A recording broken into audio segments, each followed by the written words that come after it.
Kisah-kisah yang disampaikan ini adalah berdasarkan daripada novel seram terkenal tahun 80-an, iaitu Bercakap dengan Jin Jilid 2, arahan daripada Tamajalis. Anggaplah cerita-cerita dalam ini sekadar hiburan semata-mata, dan jika ada kesamaan, jadikanlah pengajaran kepada kita semua. Sekian, terimalah kisah berikut ini. Siri 28, Kubur Berasap, bahagian 1. Saya masih dapat mengawal perasaan. Datuk pun memandang api yang membakar sumbu lilin. Nyamuk mula menggigit cuping telinga dan muka. Dalam samar-samar senja itu, Datuk memanjang wajah saya tepat-tepat. "Kita balik saja," kata Datuk. "Kenapa, Tok?" "Jangan banyak soalan. Ikut cakap aku." "Tapi, Tok..." "Jalan!" pekik Datuk. Saya lihat Datuk lain macam. Langkah Datuk cukup cepat. Saya lihat tapak kakinya bagaikan tidak menyentuh bumi. Supaya tidak ketinggalan jauh darinya, saya terpaksa berlari tanpa memandang kiri dan kanan. Kemudian saya terdengar bunyi ganja dari arah belakang, macam bunyi orang memburu kami. Bila ketoleh ke belakang, tak ada satu pun yang saya nampak kecuali dedaunan rumput menutup bumi yang runduk kena pijak. Saya terdengar suara bunyi riang rimba yang tali temali. Bunyinya berubah dari satu pokok ke satu pokok. Bunyinya cukup nyaring dan memanjang pula. Kata nenek, kalau riang rimba berbunyi dalam waktu senja dan bunyinya tidak putus, membawa alamat ada penduduk kampung yang akan meninggal dunia. Siapakah yang akan mati? Timbul pertanyaan ke hati kecil saya. Tentu saja pertanyaan itu tidak menerima jawapan daripada sesiapa pun. Barangkali kalau pertanyaan sama ditajukan kepada Datuk, berkemungkinan jawapan yang saya terima cukup cerah. Sayang, saya tidak berani bertanya kepadanya. Datuk terus melangkah. Saya renung ke kiri. Pokok getah berdaun lebat tertegun kaku. Saya toleh ke kanan. Pohon-pohon koko yang berbuah rapat tidak bergerak. "Tok!" Mendadak saja memanggil nama Datuk dalam waktu senja yang kian gelap itu. Datuk terhenti. Entah macam mana sepasang mata saya tertumpu pada sepasang kakinya yang tidak memijak bumi. Saya kedupkan kening dan dahi. Belum pernah saya melihat Datuk dalam keadaan demikian. Hati saya mula ragu-ragu. Apakah saya berhadapan dengan Datuk atau dengan satu makhluk asing yang menyertai Datuk? Bagi membuktikan apakah Datuk wujud atau tidak di hadapan saya segera menarik hujung bajunya dengan sekuat hati. Badan saya bagaikan ditarik oleh suatu kuasa menyebabkan saya terdorong ke depan. Bahu sebelah kanan saya menyundul pangkal belikat Datuk.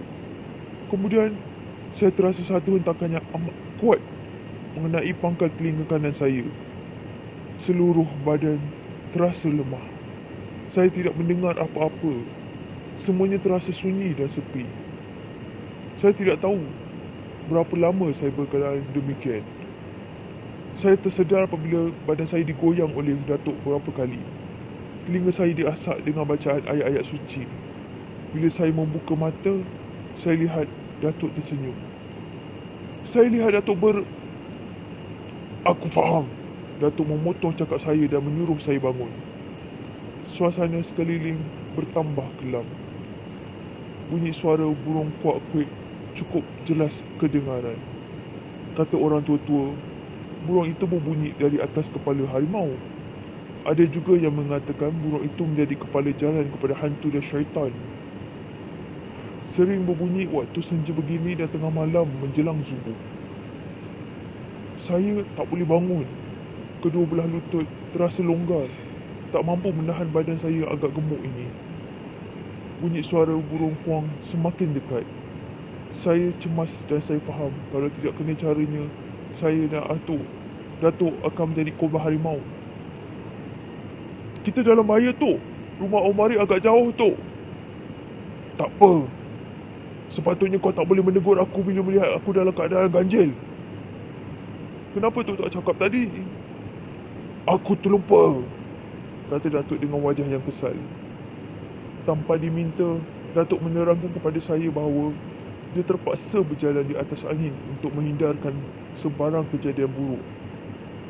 Menurut Datuk, jarak tapak kakinya dengan bumi lebih kurang 1,5 ruang yang kosong antara tapak kaki dengan bumi akan dilalui oleh angin yang boleh memisahkan kuasa jahat dari meresap ke dalam tubuhnya. Apa dia kuasa jahat tu, Tok? Tanya saya. Jin tanah atau jembalang tanah? Ganjil benar bunyinya. Ni dah tahayul, Tok, kata saya sambil tersenyum. Belum pun sempat Datuk memberikan jawapannya kepada pertanyaan itu, saya tercium bau yang agak ganjil. Suara burung konkrit terdengar dari atas pokok kepala. Datuk masih juga bertenang. Dia suruh saya berdiri, tapi saya tidak berdaya. Kalau aku berjalan memijak bumi tadi, tentu saja aku lumpuh seluruh badan.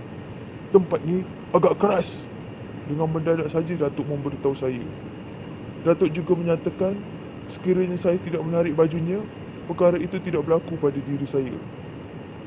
Sebabnya, ketika dia berjalan tadi, semangat dan perasaannya sudah disatukan dengan semangat saya.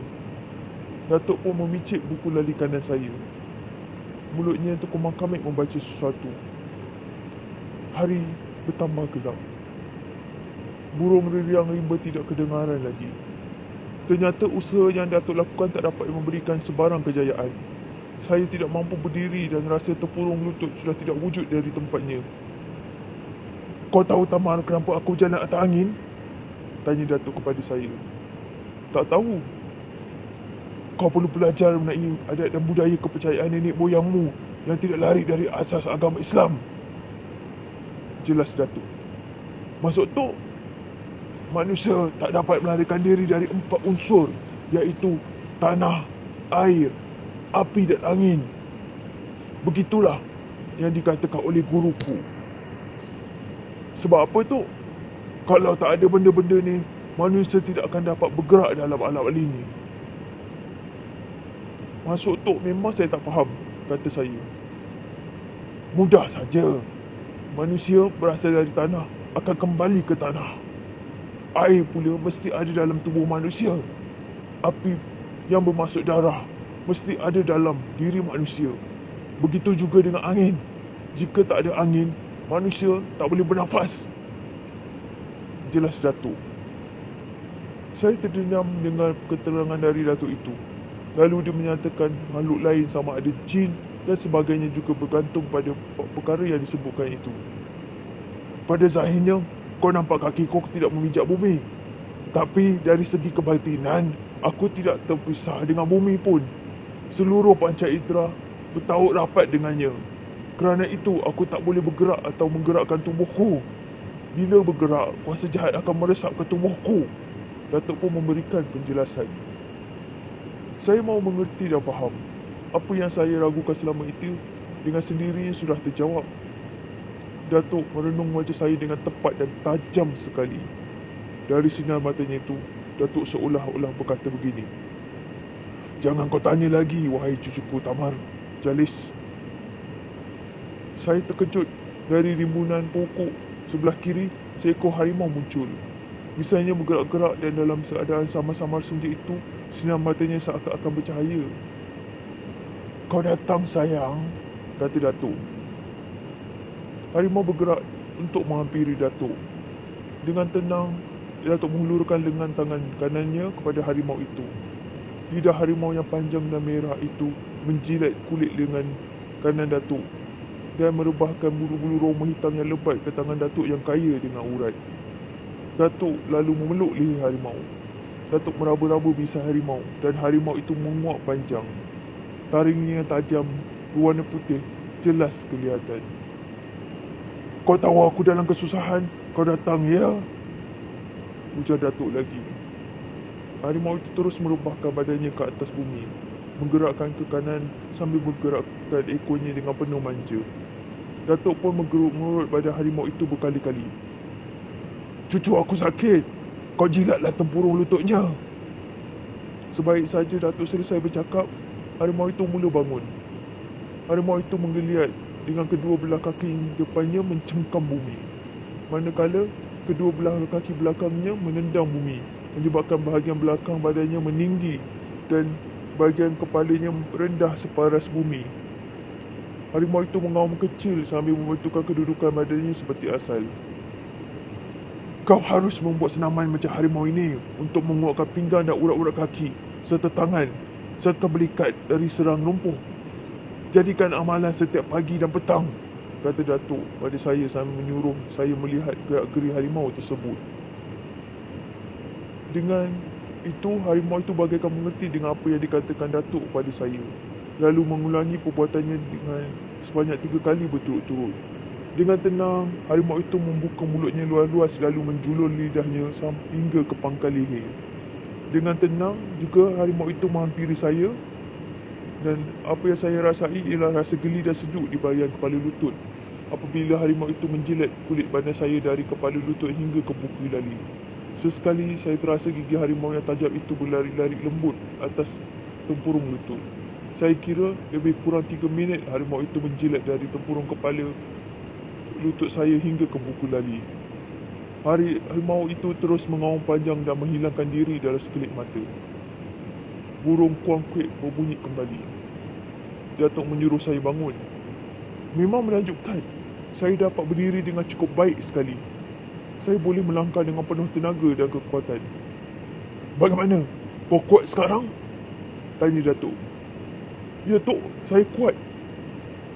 Tiba-tiba Datuk mengikat kedua belah mata saya dengan kain hitam. Dia menyuruh saya berdiri betul-betul di sebelah kanannya. Datuk pun meletakkan tangan ke atas bahu saya. Langkah setapak ke depan dengan kaki tangan kanan, ujar Datuk. Perintahnya itu saya patuhi. Apa yang saya alami selanjutnya adalah badan terasa melayang. Bunyi angin cukup kuat memukul ke gendang telinga. Saya bagaikan terhayal sejenak. Sedia! Saya terdengar suara Datuk. Serentak dengan itu saya terasa sepasang kaki saya memijak bumi. Datuk pun membuka mata. Saya dan Datuk sudah pun berada di kaki tangga rumah Omari. Dengan wajah yang tenang, Omari menjemput kami naik ke rumah. Kerana waktu maghrib hampir tiba, saya dan Datuk tergesa-gesa mandi dan mengambil air sembahyang.